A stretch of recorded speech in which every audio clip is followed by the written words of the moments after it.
అందరికీ నమస్కారం. కలియుగం కథలు ఛానల్కి స్వాగతం. ఈనాటి మన కథ భారమైన తండ్రి. అది డిసెంబర్ నెల. చలి చాలా తీవ్రంగా ఉంది. వయసు మీరిన రాంప్రసాద్ గారి పరిస్థితి ఎలా ఉందంటే ప్రతిరోజు అతను ఒక పోరాటంలా గడుపుతున్నారు. గత 6 నెలలుగా రాంప్రసాద్ గారు హైదరాబాదులో తమ చిన్న కుమారుని ఇంట్లో ఉంటున్నారు. రాంప్రసాద్ గారు కిడ్నీ సమస్యతో బాధపడుతున్నారు. ఈరోజు ఉదయం నిద్ర లేచినప్పుడు చాలా భయపడ్డారు. ఎందుకంటే కిడ్నీ సమస్య కారణంగా అతనికి తెలియకుండానే నిద్రలోనే పరుపు తడిపేశారు. అప్పుడు ఆయన చిన్న కోడలు గది తలుపులు తెరుస్తూ లోపలికి వచ్చింది. పరుపు తడిసిపోయి ఉండటాన్ని గమనించి కోడలు కోపంతో రాంప్రసాద్ గారి మీద అరిచింది. ఎందుకు రాత్రిళ్ళు ఇంత నీళ్లు తాగుతారు? ఇలా ఎందుకు చేస్తారు? ఒక చిన్న పిల్లవాడు పరుపు తడిపితే అర్థం చేసుకోవచ్చు, కానీ మీ వయసులో ఇలా ఛీఛీ అని రాంప్రసాద్ గారిని తిట్టి కోడలు కోపంగా గది నుండి బయటికి వెళ్ళింది. కోడలి మాటలు రాంప్రసాద్ గారి హృదయాన్ని చీల్చివేశాయి. కానీ ఆయన ఏమీ మాట్లాడలేకపోయారు. తల వంచుకొని కోడలి మాటలు వింటూ కన్నీరు కారుస్తున్నారు. చలికాలమైన కంగారు మరియు సిగ్గుతో అతని శరీరమంతా చెమటలు పట్టాయి. తొందరగా లేచి తన పరుపును స్వయంగా ఉతికేందుకు సిద్ధమయ్యారు. ఈ పరిస్థితికి రాంప్రసాద్ గారు స్వయంగా చాలా బాధపడ్డారు. కానీ ఏమీ చెయ్యలేని పరిస్థితి. కిడ్నీ వ్యాధితో బాధపడుతున్నప్పటి నుంచి ఈ సమస్య మరింత తీవ్రమయ్యింది.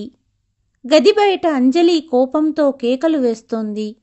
వంటగదిలో పాత్రలు కోపంగా విసురుతూ ప్రతిరోజు ఈ దరిద్రాన్ని ఎవరు సహిస్తారు అని భర్తకు వినపడేలా అరిచింది. గడ్డం చేసుకుంటున్న గౌరవ్, అంజలి, ఇంత ఉదయం ఎందుకు అరుస్తున్నావు? ఏమయింది అని భార్యను అడిగాడు. మీ నాన్న గదిలోకి వెళ్ళి చూడండి, తెలుస్తుంది. నేను ఇక భరించలేకపోతున్నాను అనింది అంజలి. ఏమైందో చెప్తావా లేదా అని అడిగాడు గౌరవ్. అంజలి కోపంతో, ఏమవుతుంది? మీ నాన్న మళ్ళీ పరుపు తడిపేశారు. నేను ఇక భరించలేను. నేను అలసిపోయాను. ఆ గదిని శుభ్రం చేయటం నా వల్ల కాదు. మీరు వెంటనే మీ తండ్రి గురించి ఏదైనా చెయ్యండి, లేకపోతే నేను ఇల్లు వదిలి మా అమ్మ వాళ్ళ దగ్గరికి వెళ్ళిపోతాను అని చెప్పింది అంజలి. అప్పటికే ఆఫీస్ పని గురించి ఆందోళనగా ఉన్న గౌరవ్, నాన్న మళ్ళీ అలాగే చేశాడా అంటూ తల పట్టు కూర్చున్నాడు. ఏం చేయాలి అంజలి? నాకు ఏమీ అర్థం కావడం లేదు. ఒకవైపు ఆఫీస్ పని, మరోవైపు నాన్న ఆరోగ్యం. ఇప్పుడు నువ్వు కూడా ప్రతి విషయానికి పుట్టింటికి వెళ్ళిపోతానని బెదిరిస్తున్నావు. మనం 2 పిల్లల తల్లిదండ్రులం. కొంచెం ఆలోచించి మాట్లాడు అన్నాడు గౌరవ్. అంజలి కోపంతో వణికిపోయింది. నేను ఆలోచించి మాట్లాడాలా? నేను చెప్పాను కదా, మీ నాన్న విషయంలో ఏదో ఒకటి చెయ్యండి, లేకపోతే నేను పుట్టింటికి వెళ్ళిపోతాను. ఇక మీరే నిర్ణయించుకోండి అనింది అంజలి. భార్య మాటలకు, సరే, నేను అన్నయ్యకు ఫోన్ చేస్తాను. అయినా ఇది నా ఒక్కడి బాధ్యత కాదు కదా. 6 నెలలు దాటింది కానీ అన్నా వదినలు అస్సలు పట్టించుకోరు. నాన్నగారిని చూసుకోవటానికి వారు వంతు వచ్చినప్పుడు ఎప్పుడూ ఏదో ఒక కారణం చెబుతారు. వదినకు ఆరోగ్యం బాగోలేదని, లేదా అన్నయ్య సడన్గా బిజినెస్ ట్రిప్కు వెళ్ళిపోయాడని. అయినా అన్ని బాధ్యతలు నేను ఒక్కడినే ఎందుకు చూసుకోవాలి? ఇప్పుడు చూడు, నేను ఫోన్ చేసి నాన్నగారిని తీసుకెళ్లమని అడిగితే మళ్ళీ ఏదో ఒక కారణం చెప్తారు అని అంటూ గౌరవ్ తన అన్నయ్యకు ఫోన్ చేశాడు. కానీ అటువైపు ఎవ్వరూ ఫోన్ లిఫ్ట్ చేయలేదు. రాంప్రసాద్ గారికి 2 కొడుకులు, రమేష్ మరియు గౌరవ్. పెద్ద కొడుకు రమేష్ ఇంజనీరింగ్ చదివి వైజాగ్లో స్థిరపడ్డాడు. చిన్న కొడుకు గౌరవ్ భార్యతో కలిసి హైదరాబాదులో తన తల్లిదండ్రులతోనే ఉండేవాడు. కానీ రాంప్రసాద్ గారి భార్య మరణించిన తర్వాత వారి చిన్న కోడలు అంజలి మామగారి బాధ్యతలను తీసుకోవటానికి నిరాకరించింది. ఇద్దరు కొడుకులు ఉన్నప్పుడు తండ్రి బాధ్యతను ఇద్దరూ సమానంగా పంచుకోవాలని ఆమె వాదించింది. గౌరవ్కు కూడా భార్య మాటలను సమర్థించాడు. కాని పెద్ద కొడుకు తండ్రిని తనతో తీసుకెళ్లడానికి నిరాకరించాడు. ఈ విషయమై ఇద్దరి అన్నాతమ్ముళ్ల మధ్య గొడవ జరిగింది. కాసేపటి గొడవ తర్వాత ఇద్దరు అన్నాతమ్ములు తన తండ్రిని చెరో 6 నెలలు తమతో ఉంచుకోవాలని నిర్ణయించారు. అప్పటి నుండి రాంప్రసాద్ గారు సంవత్సరానికి 6 నెలలు తన పెద్ద కొడుకు ఇంట్లోనూ, మిగతా 6 నెలలు చిన్న కొడుకు ఇంట్లోనూ ఉండేవారు. కానీ ఈసారి రాంప్రసాద్ గారికి పెద్ద కొడుకు ఇంటికి వెళ్లాలనే ఆలోచనే లేదు. ఇక్కడ కేవలం చిన్న కోడలు అంజలి నుండి కఠినమైన మాటలు వినవలసి వస్తుంది. కానీ అక్కడ పెద్ద కొడుకు ఇంట్లో పరిస్థితి మరింత దారుణంగా ఉంది. పెద్ద కోడలితో పాటు పెద్ద కొడుకు కూడా ఆయనపై అరవడానికి సంకోచించడు. గౌరవ్ రమేష్ నెంబర్ను డయల్ చేస్తూనే ఉన్నాడు. కానీ అటు నుండి ఫోన్ కట్ చేయబడుతోంది. ఏమైంది, ఇంకా ఫోన్ చేయలేదా? అంజలి కోపంగా భర్తను అడిగింది. ఒకసారి కాదు 4 సార్లు చేశాను, కానీ అన్నయ్య ఫోన్ ఎత్తడం లేదు, గౌరవ్ జవాబిచ్చాడు. అంజలి కోపంగా, ఇప్పుడు వాళ్ళు ఎందుకు ఫోన్ లిఫ్ట్ చేస్తారు? మనం మీ నాన్నగారిని తీసుకురావలసిన వంతు వచ్చినప్పుడు 15 రోజుల ముందే ఫోన్ చేసి నాన్నగారిని తీసుకెళ్లాలని అంటారు. మీరు కూడా వాళ్ళ మాట విని వెంటనే మీ నాన్నగారిని తీసుకొస్తారు. కానీ వాళ్ళ వంతు వచ్చినప్పుడు ఇలాగే చేస్తారు. ఇప్పుడు మీరే వెళ్ళి నాన్నగారిని వైజాగ్లో వదిలిరండి అనింది అంజలి. అబ్బా అంజలి, ఆఫీస్లో చాలా పని ఉంది. మేనేజర్ అయ్యాక పని ఎక్కువయ్యింది. నాకస్సలు టైం లేదు అన్నాడు గౌరవ్. అదంతా నాకు తెలీదు. ఎలాగైనా మీ నాన్నగారిని అక్కడికి పంపే ఏర్పాటు చేయండి, లేదా నేను నా దారి చూసుకోవలసి వస్తుంది అని అంజలి కోపంగా చెప్పి వంటగదికి వెళ్ళిపోయింది. గౌరవ్ కుర్చీలో కూర్చుని ఆలోచించసాగాడు. ఈ పరిస్థితి నుంచి ఎలా బయటపడాలి అని అతనికి అర్థం కావడం లేదు. కాసేపటి తర్వాత గౌరవ్ టిఫిన్ తినడానికి కూర్చున్నాడు. అప్పుడే అతని ఫోన్ మోగింది. స్క్రీన్పై అతని అసిస్టెంట్ పేరు కనిపించింది. అతను ఫోన్ ఎత్తాడు. హలో సార్, మీకు గుర్తుంది కదా, ఈరోజు ఇంటర్వ్యూ సెషన్ జరుగుతోంది మరియు మీరు హైరింగ్ టీంలో భాగం. చాలామంది అభ్యర్థులు ఇప్పటికే వచ్చేశారు అనింది అసిస్టెంట్. హాహా, మర్చిపోయాను, ఇప్పుడే బయలుదేరుతున్నాను అంటూ టిఫిన్ చేసి తన ఆఫీసుకు బయలుదేరాడు గౌరవ్. ఒక పెద్ద కంపెనీలో మేనేజర్ పదవిలో ఉన్నాడు గౌరవ్. కొద్దిసేపట్లోనే తన కారులో ఆఫీస్ చేరుకున్నాడు. ఆఫీస్ చేరుకునేసరికి హాల్ మరియు కారిడార్లో అభ్యర్థులు వెయిట్ చేస్తున్నారు. అందరూ తమ చేతుల్లో ఫైళ్లు మరియు రెజ్యూమ్ తీసుకొని తమ నెంబర్ కోసం ఎదురు చూస్తున్నారు. గౌరవ్ ఎవరినీ చూడకుండా తన క్యాబిన్ వైపు అడుగులు వేశాడు. అప్పుడు అకస్మాత్తుగా ఒక స్వరం అతన్ని ఆపింది. అరే గౌరవ్, నువ్వేంటిక్కడా? ఎన్ని సంవత్సరాల తర్వాత కలుస్తున్నాం? నన్ను గుర్తుపట్టావా లేక మర్చిపోయావా అంటూ అతను గౌరవ్ దగ్గరగా వెళ్ళి హత్తుకున్నాడు. నేను అవినాష్, నీ బాల్య స్నేహితుడిని అంటూ తనను పరిచయం చేసుకున్నాడు. గౌరవ్ కొద్ది క్షణాలు నిశ్చలంగా నిలిచాడు. గౌరవ్ ముఖంపై బలవంతంగా నవ్వు. అవినాష్ ప్రవర్తన అతనికి నచ్చలేదు. ఇంతమంది ముందు తన స్థాయి మరచి తనను కౌగలించుకోవటం గౌరవ్కు నచ్చలేదు. అవినాష్ బహుశా గౌరవ్ ముఖంలో మారిన భావాలను గమనించి, మీరు ఇదే కంపెనీలో పనిచేస్తున్నారా అని అడిగాడు. ఇది విన్న గౌరవ్, అవును, నేను ఇక్కడే పనిచేస్తున్నాను. నేను కొంచెం తొందరలో ఉన్నాను, నేను వెళ్తున్నాను అని చెప్పి అక్కడి నుండి వెళ్ళిపోయాడు. గౌరవ్ ఇంటర్వ్యూ ప్యానెల్లో కూర్చున్నాడు. ఆ రోజు అతనికి చాలా ప్రత్యేకమైన రోజు. ఒక పెద్ద కంపెనీ మేనేజర్గా అతను మొదటిసారి ఇంటర్వ్యూ ప్రక్రియలో పాల్గొన్నాడు.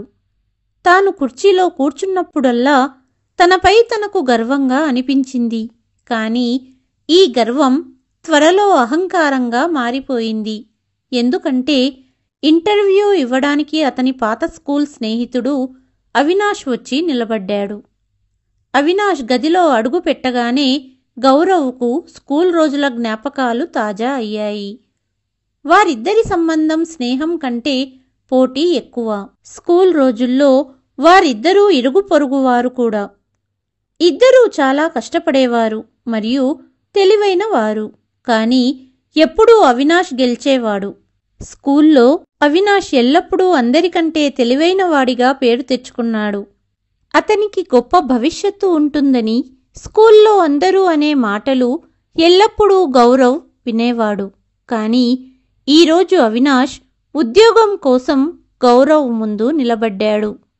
గౌరవ్ తన గత జ్ఞాపకాల నుండి వర్తమానంలోకి వచ్చి అవినాష్ని చూసి నవ్వుతాడు. కాని అవినాష్ మాత్రం చాలా ఆత్మవిశ్వాసంతో నిలబడి ఉన్నాడు. ఇంటర్వ్యూ మొదలయ్యింది. ఇంటర్వ్యూలో అవినాష్ ప్రతి ప్రశ్నకు చాలా బాగా సమాధానం చెప్పాడు. ఇంటర్వ్యూ ప్యానెల్ సభ్యులు అతని తెలివితేటలకు ఆశ్చర్యపోయారు. అందరూ ఏకగ్రీవంగా అవినాష్కు ఉద్యోగం ఇవ్వాలని నిర్ణయించారు. గౌరవ్ అభిప్రాయం కోరగా ఇష్టం లేకపోయినా ఇష్టం ఉన్నట్టు తల ఊపాడు. 2 రోజులకే అవినాష్ ఉద్యోగానికి రావడం మొదలుపెట్టాడు మరియు అతను పూర్తిగా పనిలో నిమగ్నమయ్యాడు. అవినాష్ ఉద్యోగానికి వచ్చి ఈ రోజుకు 1 వారం గడిచింది. ఈరోజు గౌరవ్ ఆఫీసుకు వచ్చినప్పుడు అతని నుదిటి మీద ఆందోళన రేఖలు స్పష్టంగా కనిపించాయి. అతను చాలా ఆందోళనగా ఉన్నాడు. ఎందుకంటే అతని భార్య అంజలి మామయ్య విషయమై ఈరోజు ఉదయం ఇంట్లో గొడవ చేసింది. ఆ గొడవ ఇంకా గౌరవ్ చెవుల్లో మారుమోగుతూనే ఉంది. సమస్యకు పరిష్కారం కోసం గౌరవ్ తన అన్నయ్య రమేష్కు ఎన్నోసార్లు ఫోన్ చేశాడు. కానీ ప్రతిసారి ఒకే సమాధానం వచ్చింది. నేను చాలా బిజీగా ఉన్నాను. నాకు సమయం దొరికిన వెంటనే నాన్నగారిని తీసుకుని వెళ్తాను. కొన్ని రోజులు ఆయనను మీ దగ్గర ఉంచుకోండి అన్నాడు రమేష్. అప్పుడే తలుపు తట్టిన శబ్దం. మే ఐ కమిన్ సర్ అన్న గొంతు వినపడింది. గౌరవ్ తలెత్తి చూశాడు. రా అవినాష్ అని గౌరవ్ అన్నాడు.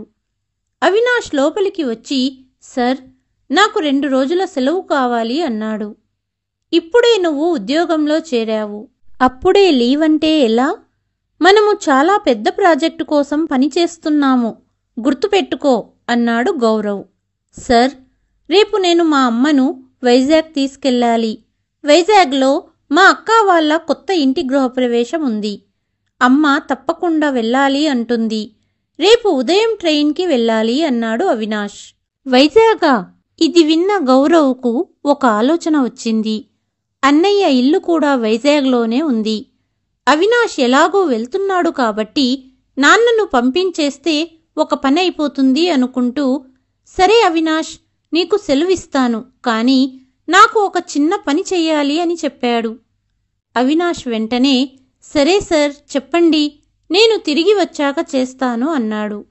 లేదు అవినాష్, తిరిగి వచ్చాక కాదు, ఈ పనిని నువ్వు రేపే చెయ్యాలి.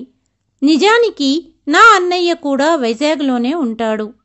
నీకు ఇబ్బంది లేకపోతే మా నాన్నగారిని నీతో పాటు తీసుకెళ్లగలవా?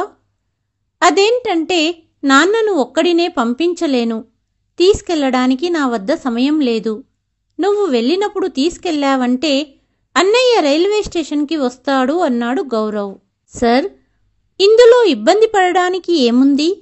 మీకు ఇలాగైనా సహాయపడుతున్నందుకు సంతోషంగా ఉంది. ఈ కారణంతో అంకుల్ని కూడా కలుస్తాను. ఎప్పుడో చూశాను అన్నాడు అవినాష్.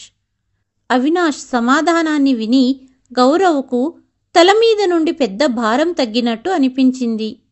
ఇంత సులభంగా సమస్య పరిష్కారమవుతుందని ఊహించలేకపోయాడు.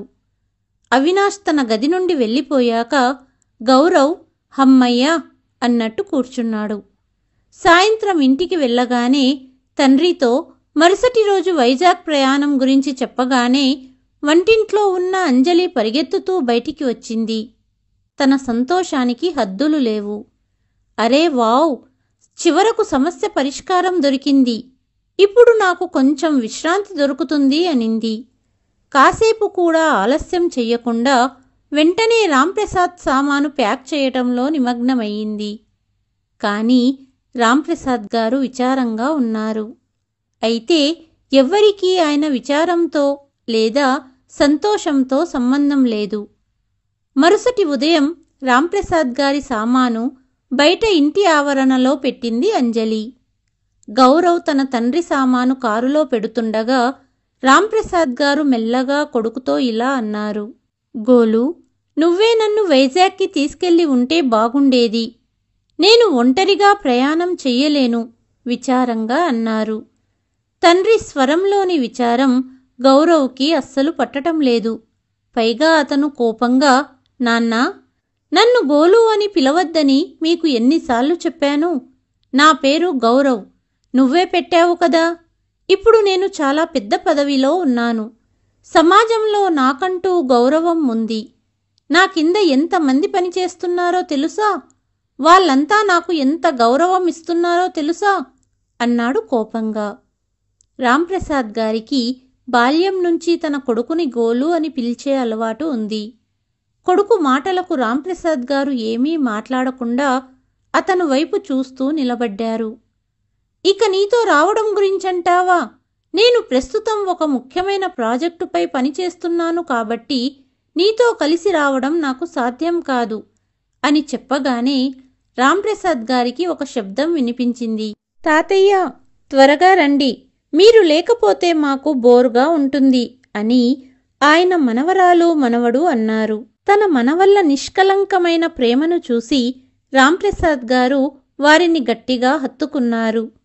వారిని తన గుండెకు హత్తుకొని, కడుపున పుట్టిన సొంత కొడుకులు నన్ను ఇంట్లో ఉంచడానికి ఇబ్బంది పడుతున్నారు, కానీ మనవడు మనవరాలు నన్ను సొంత మనిషి అనుకుంటున్నారు అని ఆయన కళ్ళు నీరుమున్నాయి. సరే, త్వరగా వస్తాను అని ఇద్దరితో చెప్పారు. నాన్నగారు, ఆలస్యమవుతుంది, కారులో కూర్చోండి అని కొడుకు చెప్పాడు. రాంప్రసాద్ గారు బాధగా కారులో కూర్చున్నారు. ఆయన హృదయంలోని బాధ ఆయన ముఖంలో స్పష్టంగా కనిపిస్తోంది. కారు బయలుదేరింది. అదే సమయంలో ఆయన కళ్ళ నుండి కారుతున్న కన్నీటి బొట్లు ఆయన చెంపలపై జారుతున్నాయి. కాసేపటికి గౌరవ్ మరియు రాంప్రసాద్ గారు స్టేషన్ చేరుకున్నప్పుడు అనౌన్స్మెంట్ వినిపించింది. ప్రయాణికులందరూ దయచేసి గమనించండి, ట్రైన్ 1 గంట ఆలస్యంగా ఉంది అని అనౌన్స్మెంట్ చేశారు. ఈ రైలు ఎప్పుడూ టైంకి రాదు అని కాస్త దూరంలో నిలబడ్డ అవినాష్ని చూశాడు గౌరవ్. దగ్గరలో ఉన్న బెంచ్ మీద రాంప్రసాద్ను కూర్చోమని చెప్పి ఇటూ అటూ చూస్తూ అవినాష్ దగ్గరగా వెళ్ళి అవినాష్ అని పిలిచాడు. ఓ సార్, వచ్చారా అంటూ రాంప్రసాద్ గారితో 2 నిమిషాలు మాట్లాడాడు అవినాష్. అవినాష్, నువ్వు మీ అమ్మతో వైజాగ్ వెళ్తున్నావని చెప్పావు కదా, కానీ మీ అమ్మ ఎక్కడా కనిపించడం లేదు అని అడిగాడు. అవినాష్ చిన్నగా నవ్వి దగ్గర్లోని బెంచ్ మీద కూర్చున్న ఒక బలహీనమైన వృద్ధ మహిళ వైపు చూపిస్తూ తను మా అమ్మ అన్నాడు. ఆమెను చూసి గౌరవ్ షాక్ అయ్యాడు.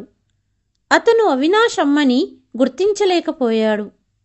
ఆమె వయసు అంత ఎక్కువ కాదు, కానీ ఆమె శారీరకంగా చాలా బలహీనంగా మరియు వయసైపోయిన దానిలా కనిపించింది. అవినాష్, ఆమె ఎందుకు ఇంత బలహీనంగా మరియు అనారోగ్యంగా ఉంది అని గౌరవ్ ఆశ్చర్యంగా అడిగాడు. 3 సంవత్సరాల క్రితం నా తల్లిదండ్రులు ఒక భయంకరమైన రోడ్డు ప్రమాదానికి గురయ్యారు. ఆ ప్రమాదంలో నాన్న చనిపోయారు అని చెబుతూ అవినాష్ గొంతు తడబడింది. ఆ ప్రమాదంలో అమ్మకు తీవ్ర గాయాలయ్యాయి. ఆస్పత్రిలో నెలల తరబడి చికిత్స చేయించుకున్నా అమ్మ పూర్తిగా కోలుకోలేకపోయింది. క్రమంగా ఆమె ఆరోగ్యం క్షీణించసాగింది. నాన్న చనిపోయిన తర్వాత అమ్మ షాక్ నుండి తేరుకోలేకపోయింది. లోపలి నుండి పూర్తిగా విరిగిపోయింది. అంతేకాకుండా ఆమె జ్ఞాపక శక్తి కూడా క్షీణించసాగింది. డాక్టర్ అమ్మకు అల్జీమర్ అని చెప్పారు. ఇప్పుడు ఆమె అన్నిటినీ మర్చిపోతుంది. కొన్నిసార్లు నన్ను కూడా గుర్తుపట్టదు.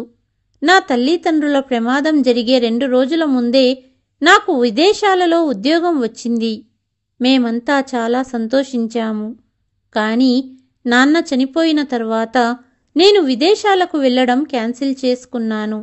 ఎందుకంటే అమ్మకు ఇప్పుడు నా అవసరం ఉంది. నేను ఇక్కడే ఉండి మంచి ఉద్యోగం సంపాదించాలి అనుకున్నాను.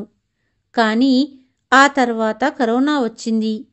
మంచి ఉద్యోగం ఒక కలగా ఉండిపోయింది అన్నాడు అవినాష్. అవినాష్ మాటలు విని గౌరవ్ ఆశ్చర్యపోయాడు. అంత గొప్ప అవకాశాన్ని వదులుకున్నావా? నీకు అస్సలు బాధగా లేదా అని అడిగాడు. అవినాష్ నవ్వుతూ, సర్, నాకు అస్సలు బాధ లేదు. ఇప్పుడు అమ్మ ఆశీర్వాదం ఎప్పుడూ నాతోనే ఉంటాయి. ఉద్యోగమేముంది, ఎప్పుడైనా సంపాదించొచ్చు.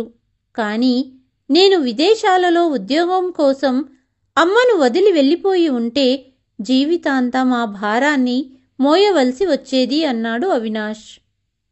అవినాష్ మాటలు విని గౌరవ్ ఆశ్చర్యంగా చూస్తూ నిలబడ్డాడు.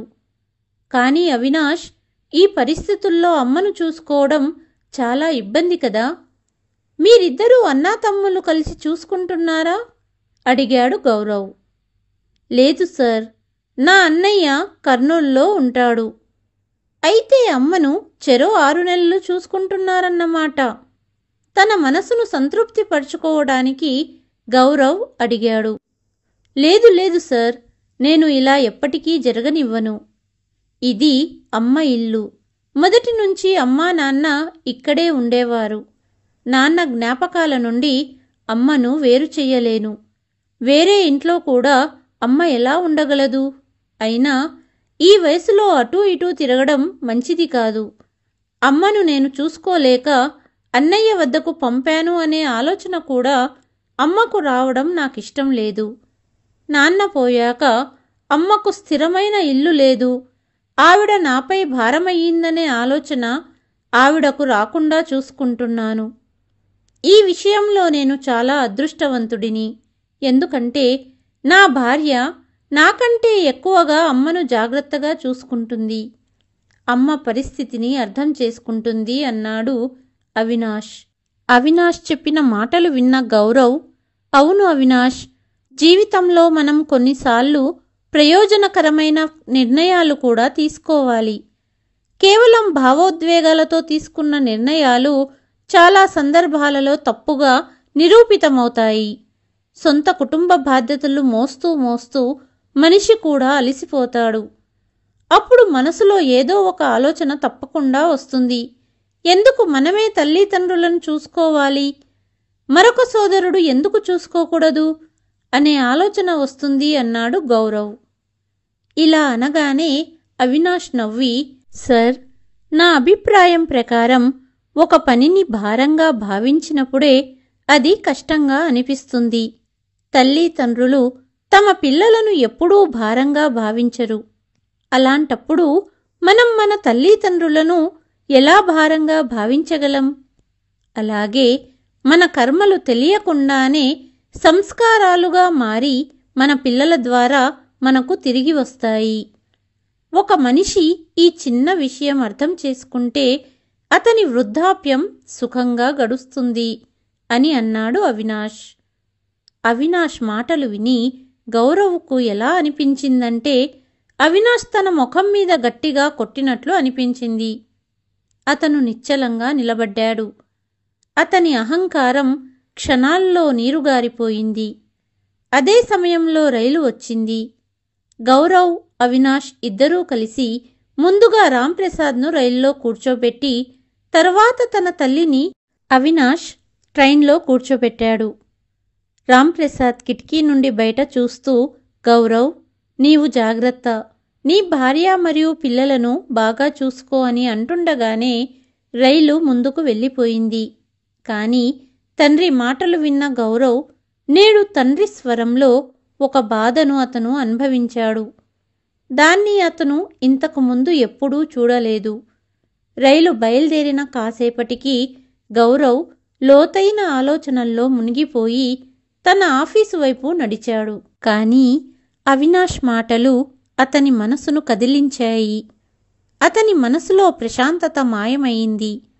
అతనికి తనకు మరియు అవినాష్కు మధ్య ఇప్పటికీ ఒక పోటీ జరుగుతుందని తెలుసుకున్నాడు. అది మానవత్వం పోటీ. అందులో అవినాష్ ఇప్పటికీ అతన్ని మించిపోయాడు.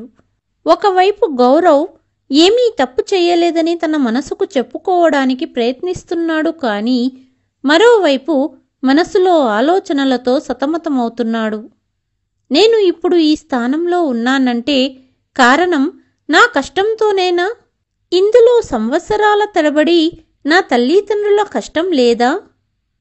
జీవితం ప్రతి అడుగులో వారు నన్ను ప్రయోజకుడిని అయ్యేలా ప్రేరేపించారు. బాబూ గోలు, నువ్వు పెద్దవాడివై చాలా గొప్ప మనిషిగా పేరు తెచ్చుకోవాలి. కష్టపడు, అప్పుడే నీ కలలు నెరవేరుతాయి. చదువుకోకుండా స్నేహితులతో కాలక్షేపం చేస్తున్నప్పుడు నాన్న ఈ మాటలే నాకు ధైర్యం ఇచ్చాయి.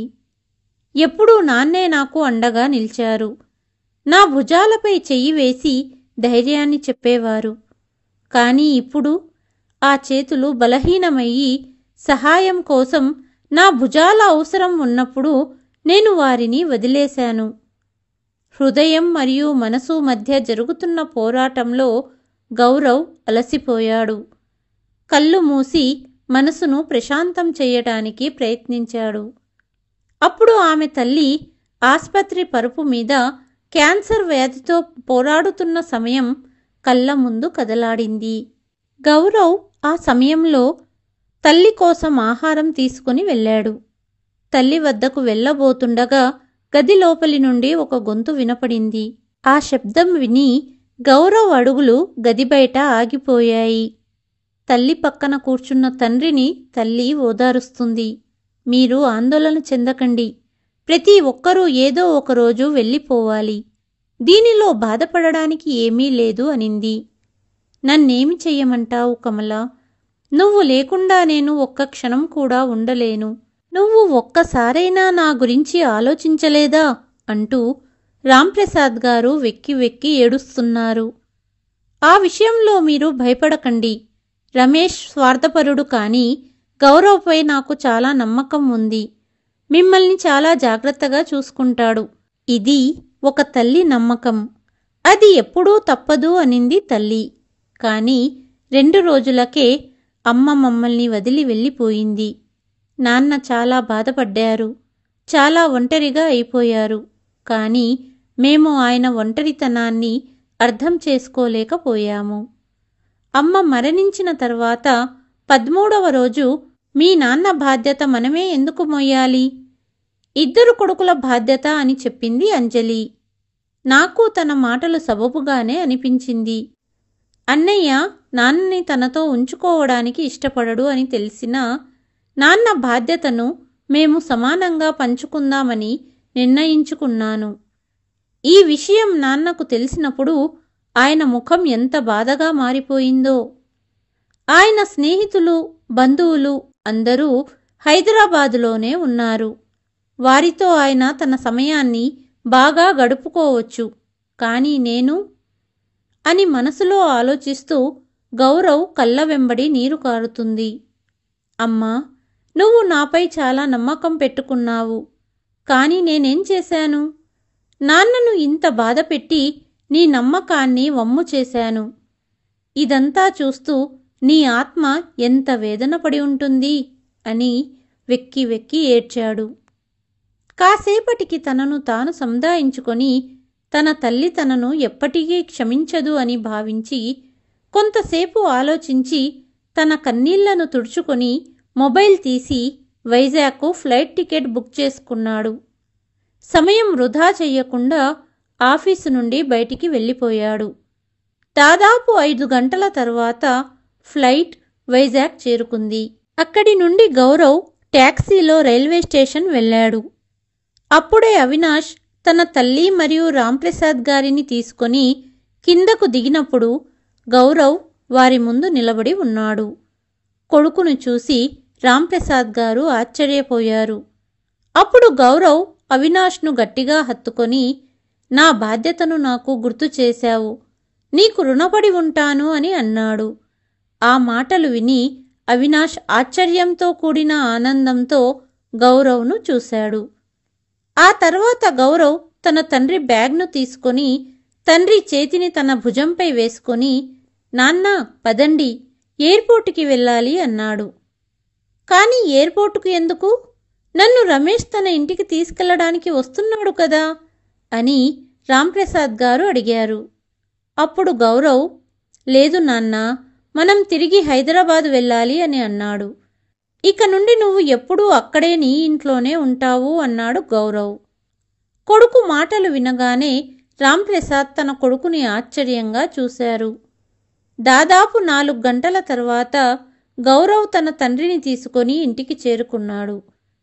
తలుపు తీస్తూనే అంజలి వారిని చూసి కోపంతో వణికిపోయింది. ఇదేంటి, వైజాగ్ పంపిస్తున్నానని వెనక్కి తీసుకువచ్చారు అని అంజలి కోపంగా అరిచింది. గౌరవ్ ఏమీ మాట్లాడకుండా తన తండ్రిని గదిలోకి తీసుకువెళ్ళాడు. కానీ అంజలి ఆగలేదు. ఏం జరిగిందో చెప్తారా లేదా? ఇప్పుడే గదిని శుభ్రం చేశాను, మరి ఇక్కడికి ఎందుకు తీసుకువచ్చారు?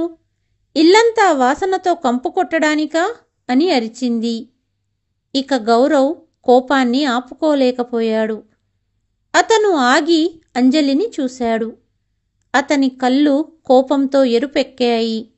ఇక చాలు అంజలి, ఇంకొక్క మాట మాట్లాడావంటే నాన్న ఇక ఎప్పుడూ ఇక్కడే ఉంటారు. నీకు ఇది నచ్చకపోతే నీ సామాను ప్యాక్ చేసుకొని నీ ఇంటికి వెళ్ళిపో అని గౌరవ్ కోపంగా అరిచాడు. భర్త కోపాన్ని చూసి అంజలి నిశ్చలంగా నిలబడిపోయింది. నన్ను ఇంటి నుంచి వెళ్ళమంటున్నారా అనింది అంజలి. అవును, ఎందుకంటే నా జీవితం మా నాన్న లేకుండా అసంపూర్ణం. నువ్వే ఆలోచించు, కన్న తండ్రిని నేను ఎలా వదిలివేయగలను? చిన్నప్పుడు ఎన్నిసార్లు ఆయన బట్టలు మురికి చేశానో. నాన్న కష్టం వల్లే నేను ఇప్పుడు గౌరవంగా బ్రతుకుతున్నాను. చివరి క్షణాల్లో నాన్నను నేను చూసుకుంటానని నా మీద నమ్మకంతో హాయిగా కళ్ళు మూసింది నా తల్లి. నేను అమ్మ నమ్మకాన్ని వమ్ము చెయ్యను. నీకు నాన్న ఇంట్లో ఉండడం ఇంత ఇబ్బందిగా ఉంటే నువ్వే ఇప్పుడు ఈ ఇంటి నుండి వెళ్ళిపో. నాన్నను చూసుకోవటానికి నేను ఒక పని మనిషిని పెట్టుకుంటాను. ఇప్పుడు మా నాన్న ఎక్కడికి వెళ్ళరు అంటూ నువ్వు ఇక్కడ కూర్చో నాన్నా, నీకు టీ తెస్తాను అంటూ గౌరవ్ వంటగదికి వెళ్ళాడు. కొడుకు ప్రేమ చూసి రాంప్రసాద్ వణుకుతున్న చేతులతో దూరం నుంచే తన కొడుకును ఆశీర్వదించారు. ఆ తర్వాత ఎదురుగా ఉన్న భార్య ఫోటోను చూసి, కమలా, నీ నమ్మకం గెలిచింది అంటూ ఆయన కళ్ళ నుంచి నీరు కారింది. ఆ నీటిని తన ధోతీతో తుడుచుకున్నారు. కథ కనుక నచ్చినట్లయితే please like, share and subscribe to కలియుగం కథలు. మరి ఒక కథతో మళ్ళీ మీ ముందుకు వస్తాను. అంతవరకు సెలవు.